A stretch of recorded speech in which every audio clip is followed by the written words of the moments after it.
Here's an album I cared about in 2025. The Mocking Stars by 𝗚ause the Cat.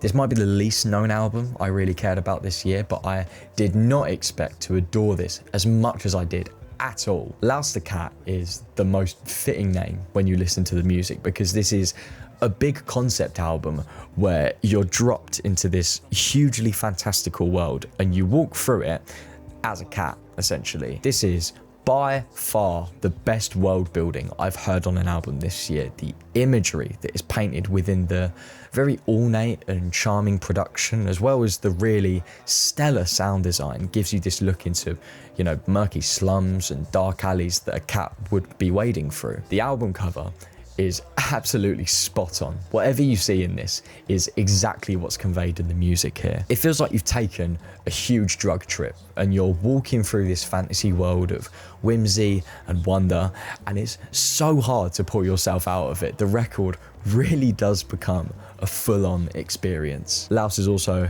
very unashamedly British too, which I love. There's a lot of dry irony and sarcasm in the storytelling here, but it's equally balanced with this real attention to detail in every second, and holds no barrier in how irreverent and off the rails it might want to go. Because 𝗚ause is so dry with his delivery, the album's also just like funny. There's loads of moments where his character as the cat is contrasted so heavily by these over-the-top, like Alice in Wonderland like characters, that you just can't help but laugh. The album has that distinct sense of humour to it, but when it comes to the songs and artistry themselves, it's taken completely seriously. There are multiple 6+ minute songs on here, but they don't drag whatsoever. The hooks stay captivating, the writing hooks you in even further, and the production is so meticulous yet still catchy. 𝗚ause also raps using this concept of being a cat in a bigger world as a really smart allegory for a lot of issues